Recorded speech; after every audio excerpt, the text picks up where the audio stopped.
Thanks మీ ఇంట్లో place ఇచ్చినందుకు. మన మధ్యలో ఈ థ్యాంక్స్లు ఎందుకు కానీ నువ్వు కూడా పార్టీకి ఉండుంటే బాగుండేది. నేను కూడా ఉండలేకపోయినందుకు చాలా ఫీల్ అవుతున్నాను అని డల్గా అంటూ సిరి ఇచ్చిన కాపీ అందుకొని థ్యాంక్స్ అంటుంది స్టెనో. సరియు నువ్వేంటి ఇక్కడ, అది కూడా ఈ టైంలో అని షాక్ అవుతూ తన చైర్ నుండి లేచి డోర్ దగ్గర నిలబడిన సరియు దగ్గరికి వెళ్ళాడు సతీష్.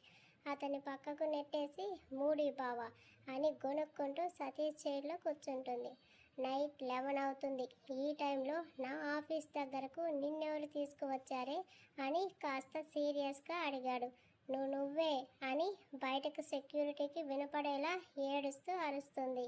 ఆమె అరుపుకి భయంతో సతీష్ సరియు నోటిని మూసి నేస్తే నాలుకతో అతడి చేతిని పొడిచి నన్నెందుకు కిడ్నాప్ చేయడానికి చూస్తున్నావురా అని మత్తులో అడుగుతుంది.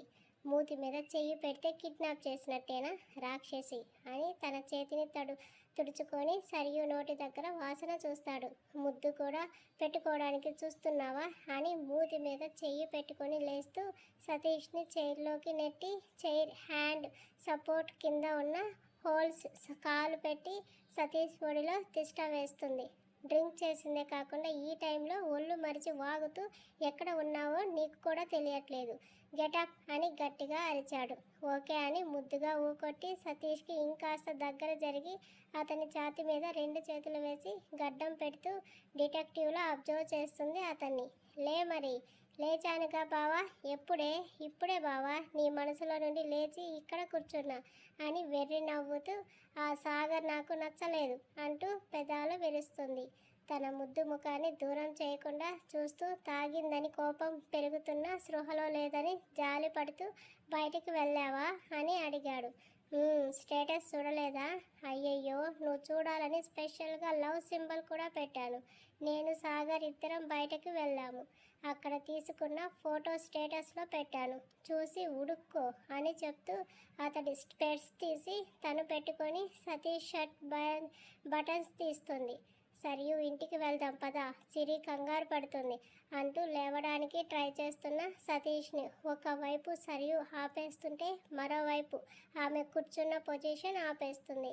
సరియు ప్లీజ్, తప్పే, ఇలా కూర్చోకూడదు అంటూ చైర్ వెనక పట్టు బిగించిన ఆమె కాళ్ళని చూసి నుదురు మీద చెయ్యి పెట్టుకున్నాడు.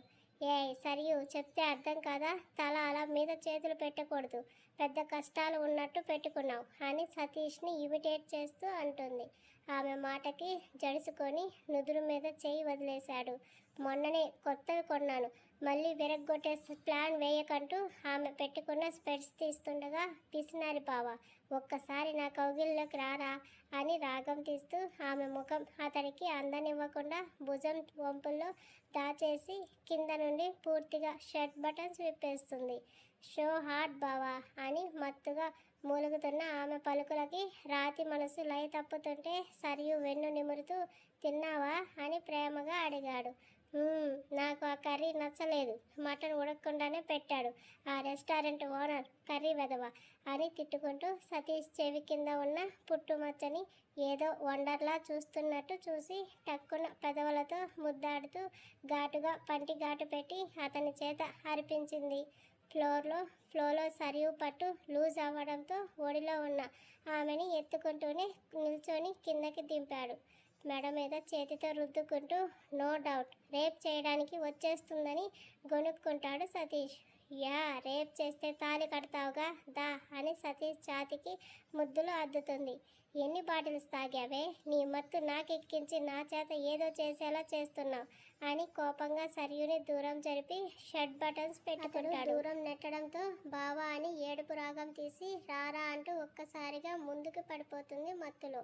కింద పడిపోతున్న సరియుని సతీష్ పట్టుకోకపోయి ఉంటే నేలకి ముద్దు పెట్టుకుని 4 పళ్ళు ఊడగొట్టుకొని అందం కాస్త పెంచుకొని ఉండేదేమో.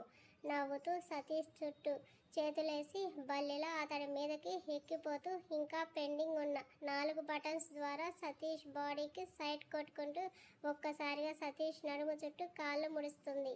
జిడ్డులా అంటుకున్న ఆమెని విడదీయడం అతడి తరం కాక ఆ విధంగానే కార్ దగ్గరకు తీసుకువెళ్తాడు.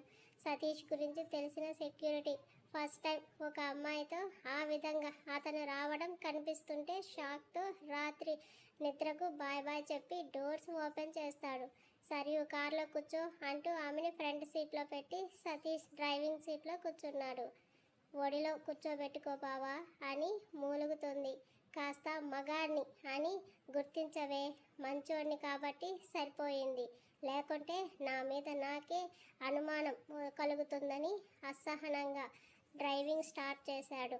5 నిమిషాల వరకు కళ్ళు మూసిన తన ఒంటి మీద లెదర్ జాకెట్ తీసి ఉక్కపోత తట్టుకోలేక షర్ట్ బటన్స్ తీస్తుంటుంది.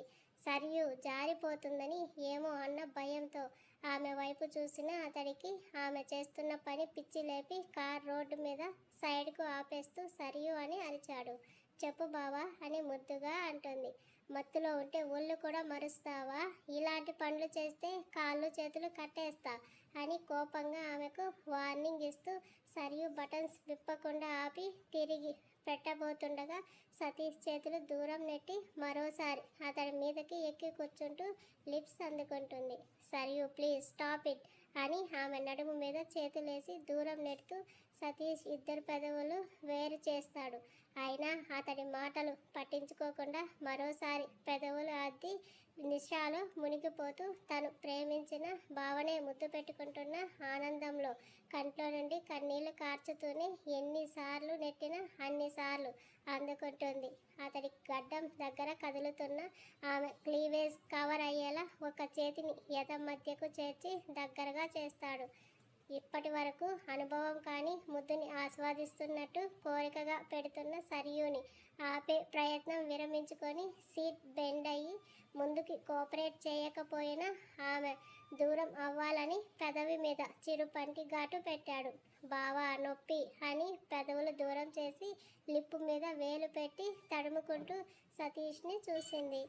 ఇన్నోసెంట్గా కనిపిస్తున్న ఆమె ముఖం చూసి ఇంటికి వెళ్ళాక వ్యాసిలిన్ రాయి తగ్గిపోతుంది అంటాడు. నా మీద కోపం ఉన్నట్టున్నావు, పగ కూడా పట్టేశావు, అందుకేగా ఇలా కొరికేశావు, అయ్యో రక్తం కూడా కారిపోతుంది అని ఏడ్చుకొని తిరిగి సతీష్ మీద సొమ్మచిల్లి పడిపోతుంది. మొదటిసారి అతని మనసులో సరియు ఆలోచన తప్ప బాహ్య ప్రపంచం గుర్తుకు రాకపోతుంటే ఆమె ముద్దు పెట్టిన విధానం గుర్తొచ్చి చిన్నగా నవ్వుకుంటాడు. సరియు సోఫా మీద నిద్రపోతున్నానేమో అనుకొని పెట్టకూడని చోట మునుకు పెట్టి ఫ్రంట్ పొజిషన్ బ్యాక్ పొజిషన్గా మారుస్తూ అతడి గుండెల మీద తలవాల్చింది. సౌండ్ రాకుండా కంట్రోల్ చేసుకున్న సతీష్కు సరియు ఇంకా అలాగే ఉంటే ఫ్యూచర్లో పనికి వస్తానో రానో అన్న అనుమానం వచ్చి నొప్పికి సరియుని వేరే సీట్లోకి మారుస్తాడు. ఆమె క్లీవేజ్ వైపు చూడకుండా బటన్స్ పెట్టి అతడి బటన్స్ పెట్టుకుంటూ 2 నిమిషాల తర్వాత బెల్ట్ తీసేసి మ్యాన్సన్స్ దారి పట్టాడు. సరియుని ఎత్తుకొని లోపలకు తీసుకువెళ్ళేసరికి హాల్లోనే అందరూ ఉండటంతో అతడి అడుగులు ఆగిపోతాయి. ముందుగా సాగర్ని చూసిన సతీష్కు సర్యుని ఎక్కడ తప్పుగా అర్థం చేసుకుంటున్నారో ఏమో అని గుండె దడ పెరగడంతో పెద్దమ్మ సర్యుని రూమ్లో వదిలి వస్తాను అంటూ ఎవరి వైపు చూడకుండా చెప్పేసి వెళ్ళిపోయాడు.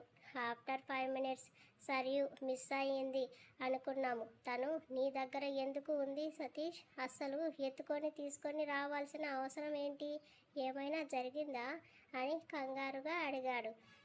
సుజాత గారు లేదు పెద్దమ్మ, తను డ్రింక్ చేసింది, 1 అవర్ ముందే వచ్చింది, నేనే తనని తీసుకొని రాలేకపోయా అంటాడు. ఇది మ్యాటర్, నీ చెల్లి సేఫ్గానే నీ బావ దగ్గర ఉందిగా, ఇక పద రూమ్కి అని మదన్ నిల్చుంటాడు. మిగిలినవి మార్నింగ్ మాట్లాడుకుందాం, అందరూ వెళ్ళి నిద్రపోండి అంటాడు చంద్రశేఖర్ గారు అని చెప్పిన సరియు సతీష్ దగ్గరకు ఎందుకు డ్రింక్ చేసి వెళ్ళిందో అర్థం కాక ఆలోచిస్తూనే ఆంటీ నేను సరియుని ఓసారి చూసి ఇంటికి వెళ్ళిపోతా అంటాడు సాగర్. ఈ నైట్ ఇక్కడే ఉండిపో సాగర్ అన్నారు చంద్రశేఖర్ గారు. సుజాత గారు కూడా పట్టుపట్టడంతో తప్పక స్టే చేయడానికి ఒప్పుకున్నాడు సాగర్. సిరి చేయి పట్టుకొని వెళ్తున్న మదన్ ఒక్కసారిగా ఆమె చేతిని వదిలేస్తూ రిటర్న్ తిరిగి సతీష్కి ఎదురుగా నిల్చున్నాడు. ఏమండి ఇప్పుడు వాడికి ఏమైంది అంటారు గుసగుసగా అడిగారు సుజాత గారు. నాకేం తెలుసు, వీడికి ఉన్నట్టుండి కోపం వస్తుంది. సతీష్ వైపు సాగర్ వైపు కన్నింగ్ స్మైల్తో చూస్తూ నెక్ బైట్ బాగుంది మిస్టర్ సతీష్ అంటాడు. అప్పటి వరకు ఆ విషయం తట్టని సతీష్ కళ్ళు పెద్దవై గుండె గోదాట్లో కొట్టుకొని పోతున్నట్టు అనిపిస్తుంటే సతీష్ మెడ మీద చూసిన మార్క్స్కు చంద్రశేఖర్ సుజాత గారు ఒకరి మొహాలు ఒకరు చూసుకుంటూ సైలెంట్ అయిపోతారు. ఏంటి మిస్టర్ సతీష్, నైట్ టైం బైటింగ్లు ఫైటింగ్లు జరిగినట్టున్నాయి, అది కూడా అమ్మాయితో అని ఒత్తి పలికి అంతలోనే what ever I don't care అని భుజాలు ఎగరేస్తూ సిరిను రా అన్నట్టు చూసి అక్కడి నుండి సెకండ్లో మాయమైపోతాడు మదన్. బావ మెడ మీద ఏం బయట ఉంది, నాకు కనిపించట్లేదు, చూస్తుంటే బాగుండేది అని గొనుక్కుంటూ సైలెంట్గా భర్త అడుగు జడలో పాదం మోపుతూ గమ్యం అనే గదికి చేరుకుంటుంది సిరి. అక్కడ ఎవరిని ఫేస్ చేయలేక సతీష్ కూడా రూమ్కి వెళ్ళిపోతాడు. ఆ క్షణం అతడికి కలిగిన గిల్టీ ఫీల్ సాగర్ని మోసం చేస్తున్నట్ట, సర్యూకి సనువిచ్చి భాస్కర్ గారి మర్యాదను పోగొడుతున్నట్ట. సాగర్ ఊహకు కూడా సరియు సతీష్ల మధ్య ఏదో జరిగిందని తట్టకపోవడంతో మదన్ మాటలు పెద్దగా పట్టించుకోకుండా సర్యూని చూడటానికి వెళ్తాడు. ఆమె ఉన్న పొజిషన్కు ఎలా వచ్చాడో అలానే యూటర్న్ తీసుకొని సుజాత గారు చూపించిన రూమ్కి వెళ్ళిపోతాడు సాగర్. సతీష్ రఫ్గా మెడ రఫ్ చేస్తూ ఎదురుగా ఉన్న మిర్రర్లో అతని ముఖం చూసుకుంటున్న ప్రతిసారి సరియు తనని ముద్దాడుతున్నట్టే కనిపిస్తుంటే ఓ రకమైన మెంటల్ స్టేజ్కి వెళ్ళిపోతుంటాడు.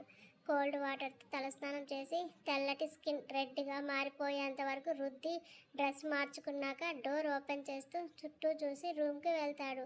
పడుకోబెట్టినట్టు పడుకోకుండా అష్టవంకర్లు తిరిగి పూర్తిగా షర్ట్ విప్పేస్తున్న తనని కోపంగా చూస్తూ లేపి డైలీ వేర్ టీ షర్ట్ తొడిగి ఏసీ పెంచుతూ తిన్నగా పడుకోబెట్టి బ్లాంకెట్ కప్పుతాడు.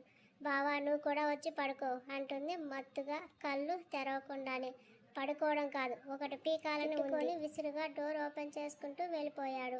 మదన్ గుండెల మీద అరచేత్తో నిమురుతూ అతడు నిద్రపోయాక గుండెల మీద ముఖం పెట్టి నిద్రపోతుంది సిరి. మదన్ నన్ను ఒకసారి రీసెర్చ్ సెంటర్ దగ్గరికి తీసుకెళ్ళగలవా అని కార్లో అతనితో పాటే జర్నీ చేస్తున్న స్టెనో ఫైల్ చూస్తూ చెబుతుంది. వాట్ హ్యాపెన్ స్టెనో అని కూల్గా అడిగాడు. సంథింగ్ మిస్సింగ్ మదన్, ఎందుకో ఓసారి ప్రాక్టికల్గా రెడీ అవుతున్న మెడిసిన్ చూడాలని ఉంది అంటుంది. ఆమె వైపు ఓసారి చూసి ఓకే అంటాడు. థ్యాంక్స్ అని అడగాల వద్దా అని ఆలోచిస్తూ సిరితో హ్యాపీగా ఉన్నావా అని మెల్లగా అడుగుతుంది.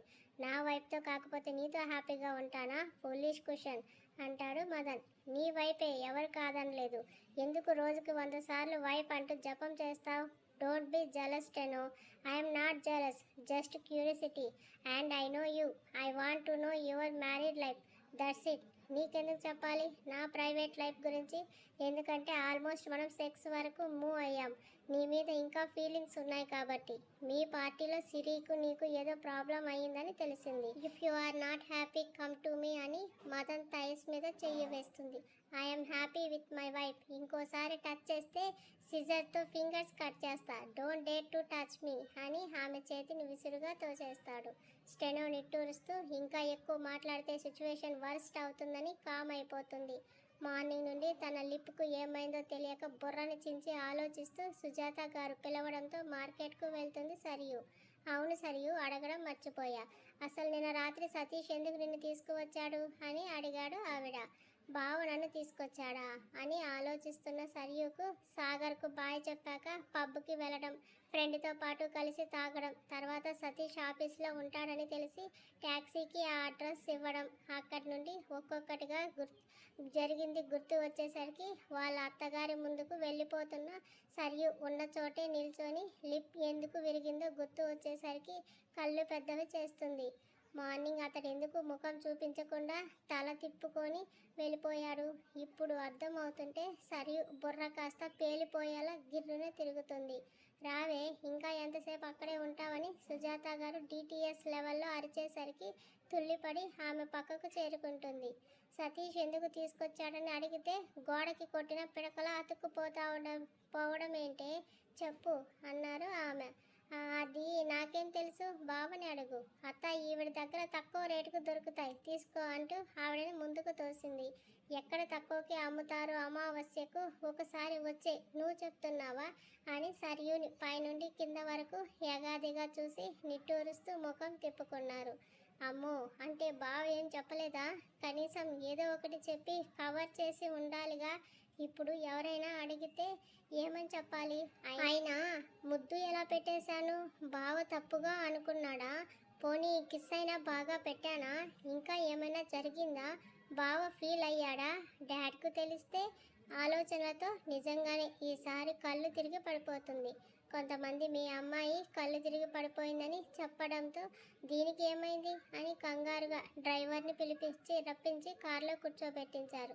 ముఖం మీద నీళ్లు చల్లేసరికి మెల్లగా కళ్ళు తెరుస్తూ మసకగా చూస్తుంది. ఒంట్లో బాగా లేకపోతే ముందే చెప్పాలిగా, నిన్ను తీసుకువచ్చేదాన్ని కాదు. ఇలా రోడ్డు మీద పడిపోయి నా బీపీని పెంచడానికి ఎందుకు చూస్తావు? ఇప్పుడు ఎలా ఉంది అని అడిగారు వాటర్ తాగిస్తూ. తిట్టినవన్నీ తిట్టేసి ఇప్పుడు ఎలా ఉంది అంట అని మూతి తిప్పుతుంది. సత్యభామల ఆ తిప్పుడు చూడు, నా కొడుకు ఎలా వేగుతాడో ఏంటో అంటారు ఆవిడ. మధ్యలో నీ కొడుకు ఎందుకు వచ్చాడు? నిన్ను చేసుకోబోయేవాడు నా కొడుకేగా, కోడలి పిల్ల అని సాగర్ని ఉద్దేశించి చెప్తారు.